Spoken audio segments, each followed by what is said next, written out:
Queridos oyentes, hoy les voy a compartir una historia que, aunque pueda parecer sacada de un libro de terror, tiene tintes de veracidad. Esta narración me fue contada durante uno de mis tantos viajes por el estado de Veracruz, por un anciano que afirmó que era una experiencia real, vivida por un conocido. Les advierto que lo que van a escuchar no es apto para los débiles de corazón. Siempre fui un investigador paranormal. Mi curiosidad por el más allá me llevó a viajar por todo México, investigando leyendas, mitos y fenómenos inexplicables. Pero hubo un evento que marcó mi vida para siempre y del que nunca hablé hasta ahora. En una noche lluviosa en Coatepec, Veracruz, cuando un grupo de amigos me desafió a jugar con una ouija. Aunque había escuchado historias escalofriantes sobre este juego, mi escepticismo y mi confianza en mi trabajo me llevaron a aceptar. Encendimos velas y nos sentamos alrededor de la tabla. Después de varias preguntas inocentes, alguien sugirió llamar a un espíritu poderoso y maligno. A pesar de mis advertencias, lo hicimos. Las velas comenzaron a parpadear, el viento sopló con fuerza y la tabla se movió violentamente. El puntero se deslizaba por sí solo. La sombra que se formó tras la ventana no era cualquier sombra. Era densa, casi tangible, y sus ojos llameantes brillaban con un odio que nunca había visto antes. No había pupila ni esclerótica, solo dos llamas brillantes que ardían con una furia salvaje.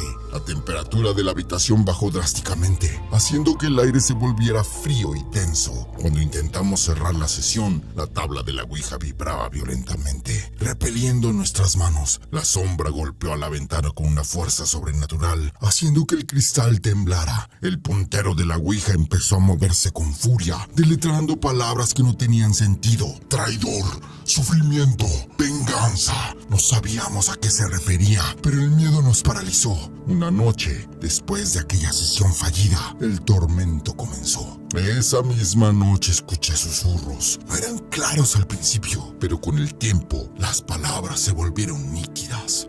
Encontré, decían. Al día siguiente, mi mejor amigo Juan me llamó aterrado. Había despertado con marcas en su cuerpo, como si alguien lo hubiera agarrado con fuerza mientras dormía. Otro amigo, Roberto, contó que objetos en su casa se movían solos y que había una sensación constante de estar siendo observado. Día tras día, el acoso empeoró. Las luces de mi casa parpadeaban sin razón. Las puertas se cerraban solas y el frío era insoportable. Una tarde, al regresar a casa, encontré el retrato de mi familia en el suelo, con los rostros tachados. Los susurros se volvieron más constantes, más amenazantes. Mis amigos comenzaron a alejarse asustados. No podían soportar la idea de ser perseguidos por un espíritu vengativo. En total, 5 de mis más cercanos amigos se distanciaron, dejándome enfrentar solo a esta entidad.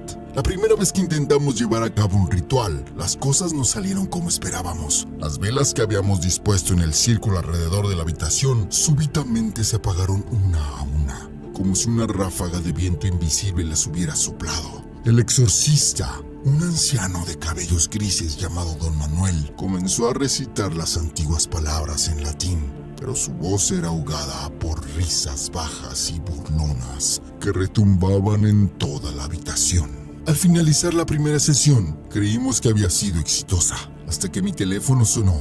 Era el padre de Juan, mi mejor amigo. Me dijo que Juan había sido encontrado muerto en su habitación. No había señales de lucha, pero su rostro estaba desencajado en una expresión de terror puro. Aquello fue solo el comienzo. El segundo ritual fue aún más aterrador. Mientras Don Manuel rezaba, el aire se llenó de un olor a azufre y las paredes parecían palpitar, como si estuvieran vivas. La voz de la entidad ahora se burlaba de nosotros, mencionando detalles personales de nuestras vidas y riéndose de nuestro esfuerzo por detenerla. Cuando creíamos que todo había terminado, mi teléfono volvió a sonar. Esta vez era el hermano de Roberto. Lo habían encontrado en el bosque detrás de su casa, colgado de un árbol. Las autoridades dijeron que fue un suicidio, pero yo sabía que no era cierto.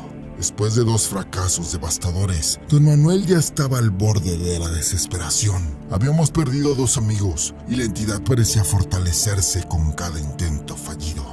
Creo que esta entidad es más poderosa de lo que pensábamos, me dijo Don Manuel una noche con su voz temblorosa y cansada. Cada vez que tratamos de expulsarla, se alimenta de nuestro miedo y se vuelve más fuerte. Temo que no podamos con ella. Los días en mi trabajo eran un tormento. Saltaba la más mínima sombra o ruido. Las horas se me hacían eternas, siempre temiendo que algo saltara de alguna esquina. Cada vez que sonaba el teléfono, mi corazón se paralizaba, esperando que fuese la noticia de otro amigo fallecido. El tercero y el último ritual fue nuestra última esperanza. Don Manuel trajo consigo reliquias sagradas y agua bendita de una iglesia lejana, conocida por tener propiedades especiales contra los espíritus más oscuros. Con determinación, comenzamos el ritual. La lucha fue desgarradora. La entidad gritaba, burlándose de nosotros, diciendo que nuestros esfuerzos eran en vano. Las velas se movían como si hubiera un tornado dentro de la habitación. Pero después de lo que parecieron horas de intensa batalla, el silencio se apoderó del lugar. Exhaustos, pero esperanzados, creímos que finalmente habíamos ganado. Pero poco después, mi teléfono sonó una vez más. Esta vez era el primo de Ricardo, el último de mis amigos que había jugado a la ouija conmigo. Había sido atropellado por un coche fuera de control mientras cruzaba la calle. La entidad había cobrado su última víctima. El tormento no había terminado. Los días y las noches se volvían indistinguibles entre sí, plagados de visiones horribles y manifestaciones paranormales. Cada vez que intentaba salir de mi hogar, veía figuras deformes en la periferia de mi visión. Figuras humanoides con pieles pálidas y arrugadas, ojos negros y vacíos, y sonrisas torcidas, llenas de dientes agudos como cuchillos. Estos seres acechaban desde el otro lado de la calle, entre los coches y en los oscuros rincones de los callejones. En más de una ocasión, dejé caer mis pertenencias del puro terror al verlos y huí a casa.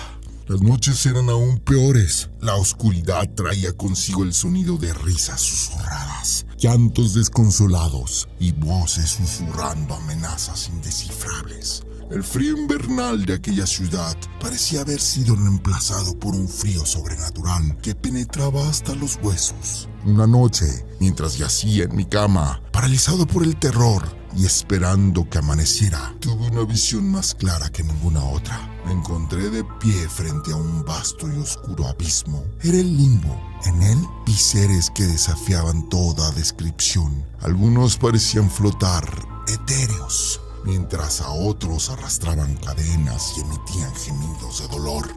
Pero lo más aterrador eran las criaturas que se deslizaban entre las almas perdidas. Serpientes aladas con caras humanas, gigantes con ojos en todas partes de su cuerpo, y otras aberraciones que no pertenecían a ninguna leyenda o mito desconocido. Don Manuel, consciente de que nuestra última oportunidad se desvanecía, decidió llevar a cabo un exorcismo final, utilizando un ritual olvidado por siglos. Reunió hierbas raras, reliquias y escritos antiguos. Mientras recitaba las palabras del ritual, una fuerza sobrenatural comenzó a invadir la habitación. Todo se movía, los cuadros se caían y las luces parpadeaban violentamente. Repentinamente me encontré en trance. Mis ojos se volvieron blancos y mi cuerpo temblaba violentamente. Pude sentir cómo la entidad intentaba arrastrarme hacia ese limbo oscuro y frío, hacia ese lugar de desesperación y agonía. Don Manuel, con una determinación inquebrantable, se enfrentó a la entidad. El aire se cargó de electricidad y una batalla invisible pero titánica tuvo lugar en esa pequeña habitación. Horas parecieron pasar en minutos y cuando finalmente terminó, la habitación se quedó en silencio. Al regresar de mi trance, lo primero que vi fue a Manuel en el suelo. Su rostro sereno pero desprovisto de vida. Las últimas palabras que escuché de sus labios antes de que cayera al suelo fueron: "El equilibrio ha sido restaurado, pero el precio es la eternidad". Con su sacrificio, don Manuel había logrado expulsar a la entidad y cerrar la puerta en el limbo, pero a costa de su propia vida. La paz había regresado, pero el peso del remordimiento y la pérdida eran más constantes, compañeros. Desde entonces, cada noche antes de dormir, enciendo una vela en honor a Manuel, a mis amigos perdidos, rezando para que encuentren la paz que tanto anhelaban. La lección estaba clara. Hay puertas que nunca deben ser abiertas y hay precios que nunca deberían pagarse. Aunque la entidad fue desterrada, las cicatrices permanecen, recordándome cada día el precio de la curiosidad. Esta historia la escuché por ahí y me dijeron que le pasó al primo de un amigo. Espero que la hayan disfrutado y que se lo piensen 2 veces antes de jugar contra lo desconocido. Reflexionen, queridos oyentes, sobre la delgada línea que separa la curiosidad del peligro. A veces es mejor no desafiar lo desconocido. Si les ha gustado esta narración, les invito a compartir y a suscribirse a las redes sociales de Criptas y Leyendas. Que tengan una noche llena de misterios. Y recuerden, no todos los juegos son inofensivos. Buenas noches.